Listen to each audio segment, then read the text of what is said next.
Good morning, everyone. I think the biggest story currently everywhere is Iran and U.S. conflict and confrontation and what's going to happen next. Lots of speculation out there. And I'm going to show you what people are saying. And I'm going to show you Canada's response. We've put out a statement, we being our foreign affairs official, Mr. Champagne, I believe is his name. And here's Justin Trudeau. He is still in Costa Rica. Presumably he said, no, I'm going to keep my iPhone on silent. I've learned that there's no tacos in Costa Rica, so definitely peanut butter sandwiches. And, well, is he engaged in this? Does he know what's going on or not? There's no indication. But if you're not up to speed on what happened in Iran to spark all of this off, a lot of people are trying to blame Trump. A lot of people are trying to float the idea that Trump is not legally able to do what he did. And, well, they're also saying that because there's no active conflict, that what he did was not okay. So I want to show you very clearly that this is an active conflict. Friday, December 27th, this is according to the New York Times, by the way. Sorry, I was at the top. It says, maps how the confrontation between the U.S. and Iran escalated. This is one of the first Google results, so I'll use it.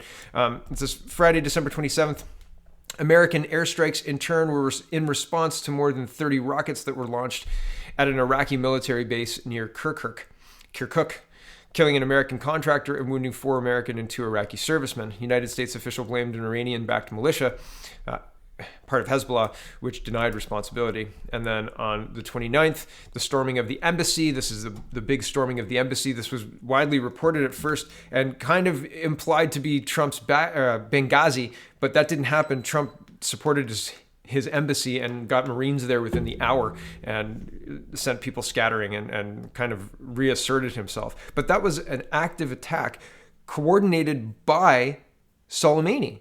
So, I mean, this is an active action, right? Like, I don't think you can plan an attack, execute the attack, have Trump or the U.S. military send in the cavalry, and then say nothing was happening.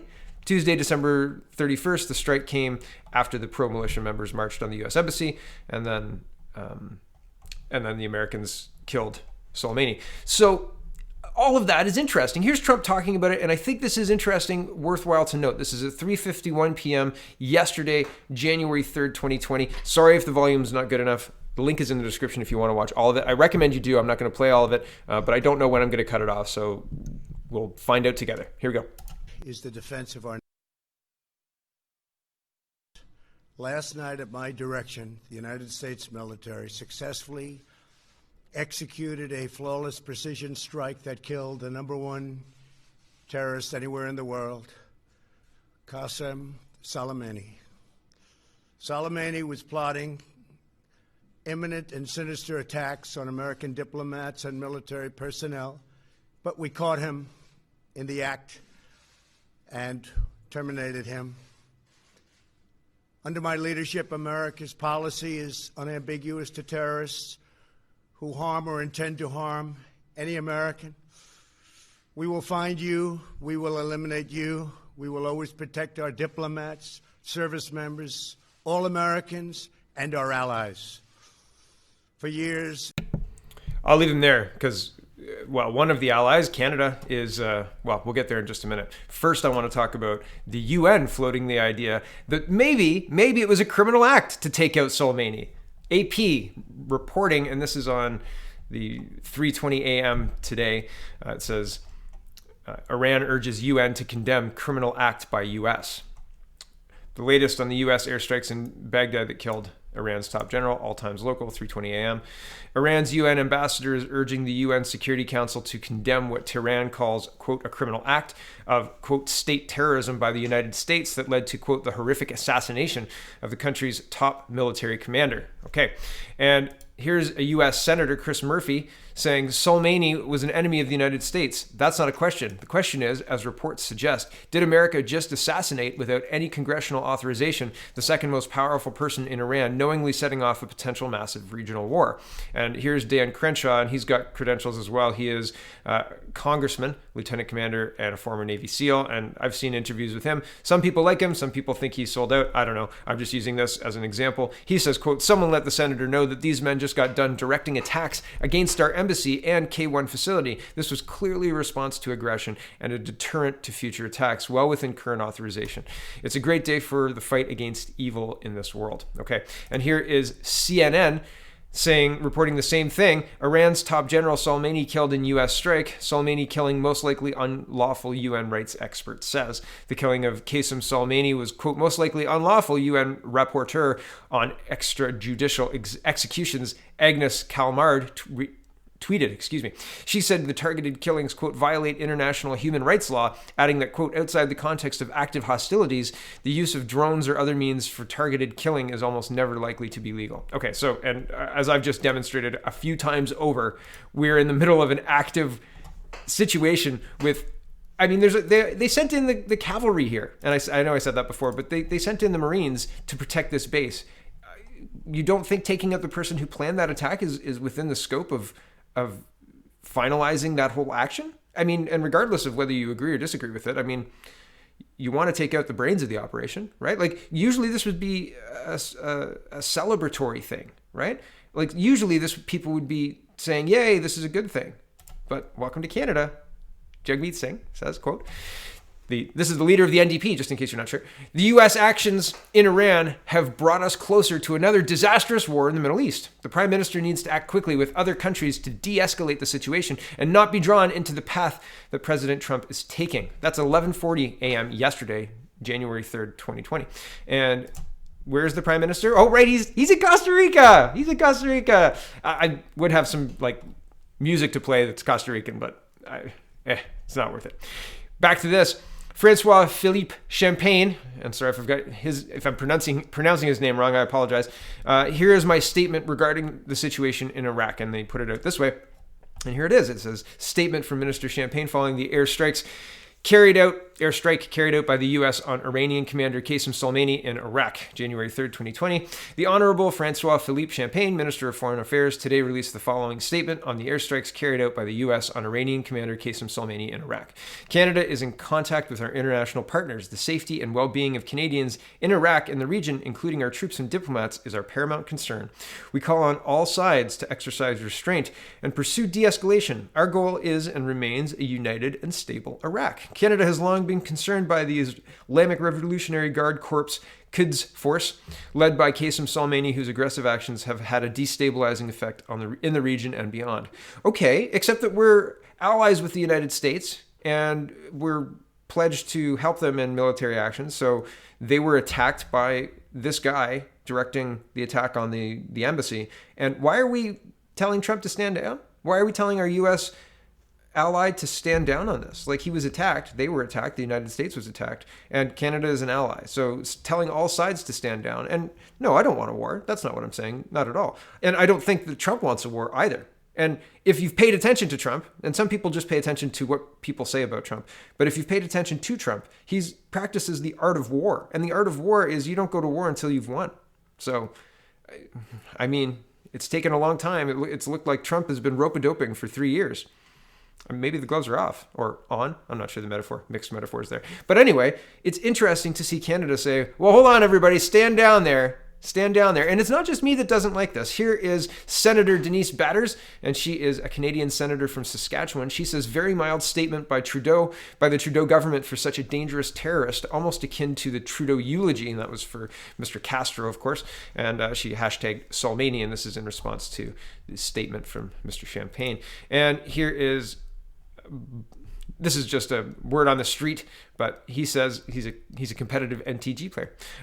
He says, I'm with Joe Warmington. If our government, again being led by someone partying for 2 weeks at a place in Costa Rica, wants us to be neutral, then make that policy decision and put it to a confidence vote. We are U.S. allies. Gosh darn it. And Joe is here. And this is one, I looked a lot for this because I saw it this morning and I didn't flag it, and I usually flag it. So I'm glad I could find it. But this is what Joe said. He said, Canada is on a side. It is with NATO and America, not Iran. Calling on, quote, all sides to de-escalate could send mixed messages to our ally, the United States that Canada is neutral. If Justin Trudeau wants, this parliament should be recalled for urgent debate and vote, perhaps one of confidence. And he's saying that if we want to not support our ally, then Justin Trudeau should put that in writing and bring it back to the parliament for vote. And I agree with that statement. I think that that's true. I think it's highly, I mean, even if on December 27th, you're like, man, yep, vacation is going well and we're going to stay for another week. When this stuff kicks off, like, this is geopolitical bombshell. Right? Being in Costa Rica is inexcusable at this point. He's got a private jet. He's got two. He doesn't even need to book a flight. He can just get on the plane and be back in Ottawa, but he's not. And what does that say? What does that say about our leadership? Absent. And, I mean, possibly on a beach. Unshaven. Maybe in a convenience store. Picking up bags of things. Who knows? Right? But it's not dealing with this crisis. And maybe Deputy Prime Minister Freeland's dealing with it. Maybe this statement is handled, right? Maybe done. Job done. We've put a statement out. What else do you want? Well, I mean, we've got military in Iraq at this point in time. So, I mean, maybe some leadership and oversight, right? Maybe. It's kind of strange. Here's Liz Wheeler, and she says, and she's the host of Tipping Point on One American News. She says Soleimani killed 603 American service members. Soleimani maimed thousands more with IEDs. Soleimani approved the attack on the U.S. Embassy. He was plotting to kill more Americans. Yet, yes, he deserves to be dead. If you're lamenting this death, you hate Trump more than a terrorist. Here's another one. Vote of non-confidence. Andrew Scheer, and Joe's linked all of the leadership. And here is the Globe and Mail, and I thought this was weird. Who was Qasem Soleimani, and why was he an icon in Iran?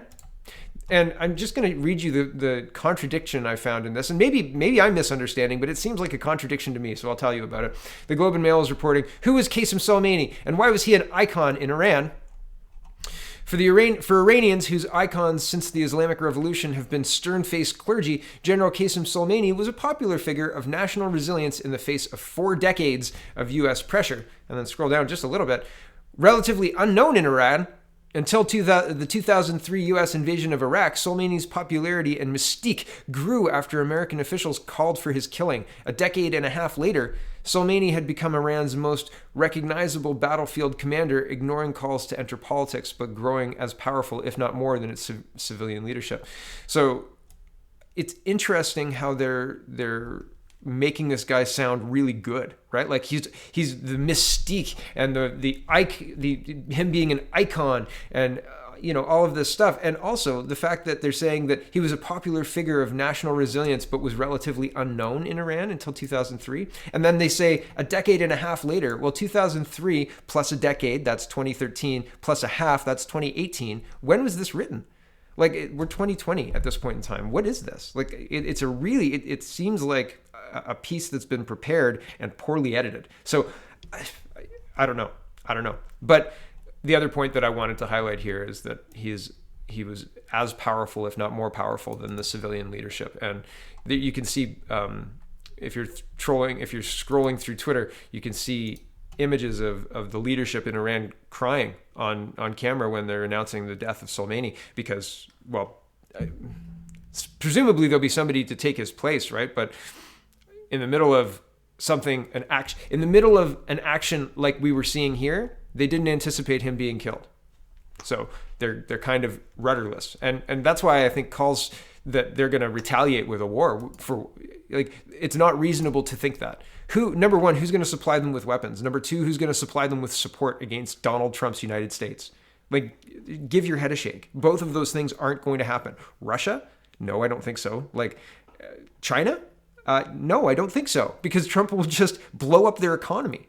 Because he has that power, because he's been systemically doing it for the last 3 years. The trade war is being won by Donald Trump, between Donald Trump and China. So all of this stuff, it seems like Iran's kind of used their ammunition, and what are they going to do now? They're going to either make a deal with Donald Trump or deal with being invaded by Donald Trump, right? Have that government fall. And I mean, who knows? I don't know what's going to happen, but it seems like, well, you don't go to war until you've won the war. What's Iran's next move? They're frozen out. They've got very little clout and no leader. They're going to start a war now with the United States? Oh, okay. Good luck. Not going to happen. It's not going to happen. All right, the last two stories. And, well, I just think this is interesting. Catherine Harrison is tweeting about she's a professor of political science, chemical engineer, feminist, cyclist, and she's worried about the planet we're passing to our children. But she's talking about, she's got a thread here. So it says, Canada's fourth biennial report, now on the UNFCCC website.